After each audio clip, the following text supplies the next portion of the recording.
Wait, what do you want me to say again? The watch you wore most 2025 is...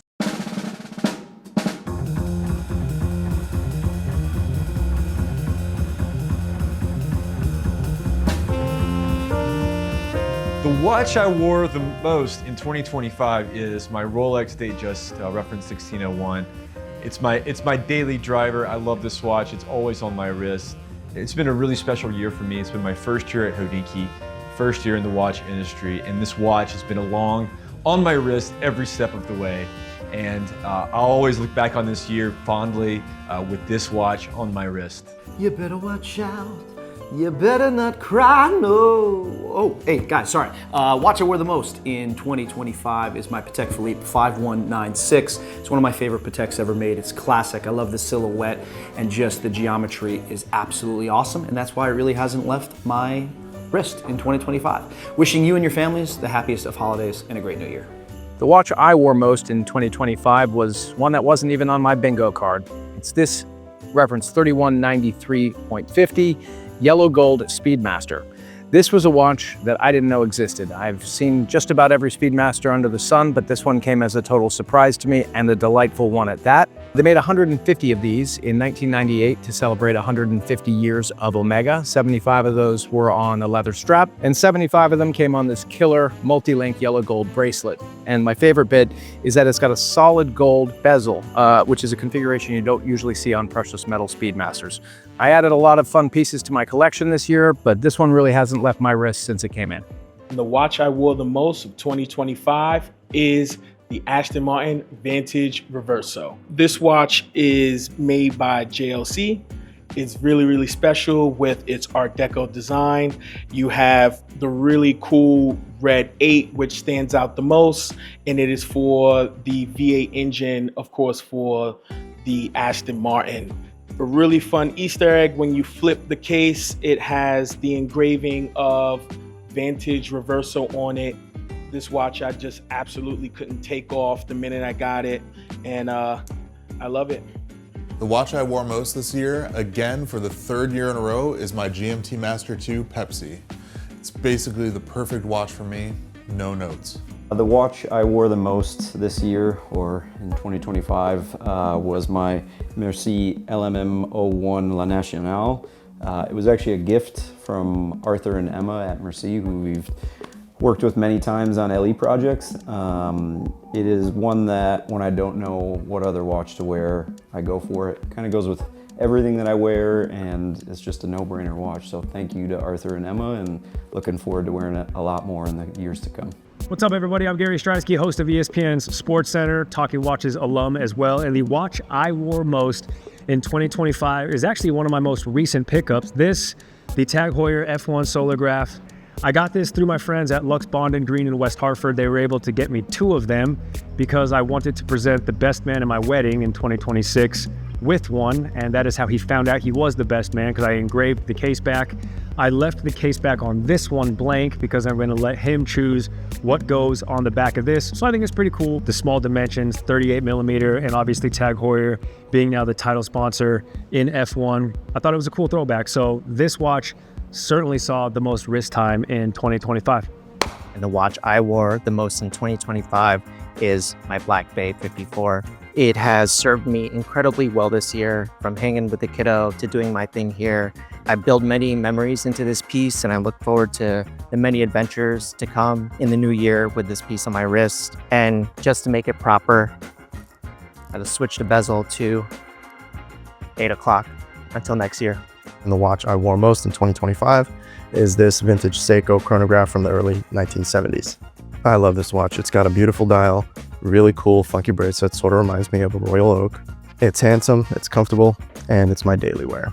2025 for me was all about this kind of strange, quirky looking Bulgari designed by Genta. It's a rare time-only example from the 1970s, as most models from this period were actually dual-time variations. For me, the cuff-like wrist presence, compact size, and individual flair resulted in me rarely leaving the house without this on my wrist. To be honest, I actually bought this on a whim from a small auction house, as I just thought it looked interesting, different, and not something I was going to see on another person's wrist anytime soon. What it ended up doing was actually leading me on a journey to uncover the original hand-drawn sketch by Genta and opening the door for me to be able to tell the true story of the man himself.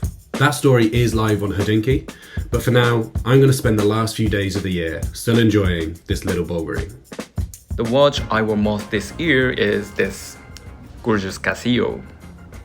When I visited Paris in September, I noticed countless Casio standard lines line the shop windows across the city. In true Parisian fashion, I spotted golden Casio on the wrist of locals dressed in effortless monochrome outfits like this. I've always been attracted by their style, and the strip was no exception. It reminded me that you can fully enjoy watches even in situations where wearing something expensive isn't an option. The watch I wore the most is my 1675 GMT. It's perfect for Uzbekistan. The watch that I wore the most in 2025 is my trusty Rolex Submariner.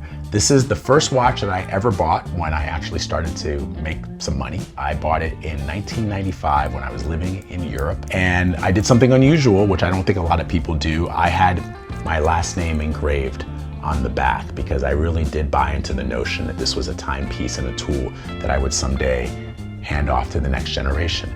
And this watch has been with me through so much of my life, through many of the significant milestones, from a career in finance to starting my life over as a almost 40-year-old unpaid intern at CNN, to becoming a correspondent at CNN in West Africa, to finally becoming an anchor and a correspondent here at CBS News in New York. And so every time I look at it, it just reminds me of how far I've come, but also gives me a little sense of how much further I have to go. And now I have a 3-year-old daughter, and this belongs to her. The watch I wore most in 2025 just so happens to be the same watch I wore most in 2024 and 2023. And that is my Cartier Panther. So in last year's video, I mentioned that this watch was set to see us through some really big life milestones. And in July, James and I welcomed a little baby boy, and I was able to wear this watch on the day he was born and pretty much every day since. I love that it is a really concrete reminder of how fast time flies with a newborn, but also that even the hardest moments are fleeting and do pass. The watch I wore most in 2025 is actually my CWC CWN1. It's a limited edition made for a group of tool watch nerds online, of which I'm one of them. And I absolutely love it. It's titanium, it has channel lugs, kind of like an FXD, so you're really only using pull-through straps. 12-hour bezel, high accuracy quartz movement, so I can set all my watches against this watch, which is a nice feature. I've worn it a ton, I've taken it all over the world, I've had it underwater. It's an absolute blast, and I have to imagine I'll wear it a ton next year, but you'll have to tune in to find out. The watch I wore most in 2025 is a Rolex Daytona reference 6240 with a black dial. This is the year that I got back into vintage Rolex, and I gotta say, it feels good. The watch I wore most this year is this little baby Nautilus that my husband Ben got me. Ben Clymer, you guys might know him. I don't know the reference number, but I know it's from the 80s, maybe early 90s. But the reason I wore it so much this year is I got it last year for my birthday. Or was it this birthday? But anyway, so I've been wearing it a lot, and I actually end up grabbing it almost every day. And while I used to lament the lack of big watches for women, I have found myself following the trend of smaller watches for many reasons. One of them being that they are more practical for my lifestyle at this point. Now, I understand saying a yellow gold diamond set ladies Nautilus from the 80s as practical is quite niche, but it is. And I'll tell you why. It lays flat really nicely, and it's very small. And the diamonds are like beautifully set. And it's quartz, so it's always running. Never have to worry about it being behind until the battery dies. And it just brings me a lot of joy. As I have evolved in my taste and my life and being more of a mom than anything else. Actually, I'm currently only a mom. It just kind of makes me feel fancy without being too flashy. And yeah, I'm a big believer in like really wearing your things, and this is no exception. All right, see you guys soon. Bye. The watch I wore most in 2025 is going to be this 1970s JLC manual wine cocktail watch. I actually bought this a couple of years ago on my golden birthday, and the acquisition story came from being involuntarily bumped from an American Airlines flight that essentially paid for it. It's super chic, very on trend, and still looks great even 50 years later. The watch I wore most in 2025 is this, the ceramic Daytona, which in my opinion is the best modern Rolex.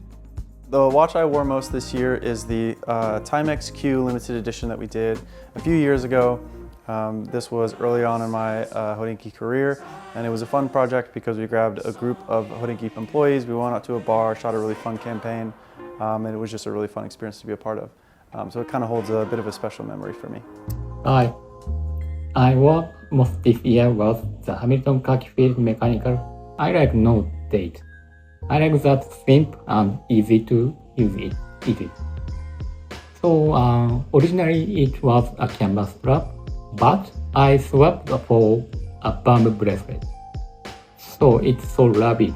This is recommended. The watch I wore the most was G-Shock DW5000R. I was lucky to get one in January. I've owned a lot of G-Shocks, but this one is special. It has origin look, Japan-made quality, and the toughness G-Shock is known for. Wearing one of the world's most famous and iconic digital watches feels great. The watch I wore the most in 2025 was without a doubt this one, my Tudor Pelagos FXD. And you know how sometimes in life you find that one person, that one dog, that one car, that one thing that kind of fits you and kind of reflects your personality and your lifestyle. And I would say that the Pelagos FXD is that for me. If there ever was a candidate for a one watch in my life, it would be this one. It kind of has everything going for it that I like in a watch. Some might find it too casual or too specific in its purpose, but for me, that's what it's all about. I love the titanium case. I love the fixed bars. I love that it's got an accurate and rugged movement. And I've done all sorts of things with this watch. I've had it cycling and running and hiking and skiing and taking it diving. And it just holds up really well. Hey guys, I just want to tell you about the watch that I wore most this year. It comes to no surprise, of course, to all my colleagues that it's the Serica 5303. It's just the perfect everyday watch. It's got a 12-hour bezel, ceramic bezel, black dial that I'm a sucker for, and it just really hits those vintage notes and cues with modern construction, so I don't have to worry about it. I've traveled with it, I work with it all the time. Can't complain about it. It's a great watch. The watch I wore most for all of 2025 is actually right here on my wrist. It is an Audemars Piguet Royal Oak 15510 ST Blue. This was a watch I was allocated earlier this year in April, and it has been by my side for every major watch event, activation, some of which we've put on, and even one right here on the show, Wrist Check Podcast. This has been sort of a breakout year for us, relaunching the show on Revolt TV, first watch show on television, and reminds me not only of the successes and achievements that we've had this year, but makes me think about all the hard work in the last 4 years leading up to this moment. This is a piece that I hope to have for many more years to come and create some more lasting memories with, and bring in the holidays. So happy New Year and happy holidays. The watch I wore the most in this year is the Noah Timex Moon Phase watch. I just love the colors and it goes well with anything I wear. The watch I wore most this year was the Brew Metric Light with a mother of pearl dial. I have to confess, if I could have a collection just of white watches, I would. And this is the perfect twist. It's also just a great daily wear. It's got 30mm proportions, which may sound a bit small, but it actually wears a bit bigger thanks to the square case design, and it's firmly a unisex piece. I get endless questions and compliments every time I wear this watch, And if you want to learn more about this variation or some of the others, HODINKEE's own Tan wrote an amazing story on HODINKEE.com. The watch that I wore most this year is most certainly my A. Lange & Söhne Lange 1 in yellow gold. It's perfectly proportioned on my wrist. The asymmetrical dial not only is iconic, but it's also an incredibly dynamic dial that never gets old to look at. And obviously, Lange's watchmaking is second to none. The watch I wore the most in 2025, I'm probably cheating, but it was a birthday gift and I've worn it every day since my birthday. It's a mini Cartier tank from 1971, gifted to me by my very knowledgeable boyfriend, who knows far more about watches than most of us. It's the original mini tank design. This one has a Paris dial, and the new tank mini that came out in 2024 is based on this little guy. And massive highlights of the year for me would definitely be publishing volumes 14 and 15 of the magazine. And I can't wait to publish more in 2026 whilst wearing my tank mini. The watch I wore the most in 2025 was my Tudor Black Bay 58, Friends and Family HODINKEE edition. It was with me with lots of loved ones, lots of friends, lots of family. Tudor had a great year. This watch spent a lot of time on my wrist. Will I get a Ranger? Perhaps. You gotta wait and see next year. Have a good holiday, everyone. Have a great new year. Hey, it's Andy in Geneva. My most worn watch of 2025 has to be this, my Rolex Oyster Quartz reference 17000. Whenever I look at the Rolex Oyster Quartz, it makes me think about the business of the Swiss watch industry and choices that companies and manufacturers made. And during the quartz crisis in the 1970s and 80s, Rolex decided to make what I think is the best industrial produced Swiss quartz watch in history. The watch I wore the most this year was the Overcast from Earth & Summit collection with its black ceramic case. Whenever I pick up a new watch, I try to find something that has a new element in my collection. And since I didn't own a ceramic watch before, this one really stood out to me. It's a comfortable 38mm on the wrist, and with all the long-haul flights I took this year, the scratch-resistant ceramic case made it a great everyday travel companion. And the watch I wore most this year was my Rolex Explorer 1016. It's really been a do-it-all watch for me, and it's always a reminder that less is more. The watch I wore the most in 2025 is this vintage Zodiac Aerospace GMT. I'm a big vintage Zodiac fan, and I have a couple of others in the rotation, but this is definitely the one I wore the most. And I don't know, I just love that it's a GMT. I love that it's relatively small, and this is still probably going to be the one that I wear the most in 2026. The watch I wore most this year is my Grand Seiko. I bought it to celebrate having a baby boy, and it became really special to me, so of course it ended up being my daily watch. What I wore the most in 2025 is the Ming 3702 Minimalist. It is a monochrome watch, 38mm, which to me is the Goldilocks size for any watch. It's 11mm thick, but it's got the best FKM strap, a rubber strap I've tried on any watch, and it's now the accessible entry ticket to the brand, and it was the first watch at the end of 2024 designed and made in their new Swiss manufacture in Geneva. The watch that I wore the most in 2025 is probably the same watch I wore the most in 2024, which was the Alpina Alpiner Extreme Freeride World Tour Edition. This watch has been with me on a few different adventures. It's been with me to the Freeride World Tour a couple of times where I've been photographing it, as well as when I was doing some ice climbing up in Canada, just outside Canmore. Certainly earned the extreme part of the Alpiner Extreme name, and has just been one of those watches that I can't seem to take off. The watch I wore most this year is my Rolex GMT Master 2, which was a celebration between me and my wife for our wedding. Been wearing it every day since, so keep an eye out on the eBay page near you for a lot of watches for sale. Hey guys, the watch I wore most this year is the Noah Timex Moon Phase collaboration. I really love it because it's an affordable price. I think it looks great with a lot of stuff, and just looks great on the wrist.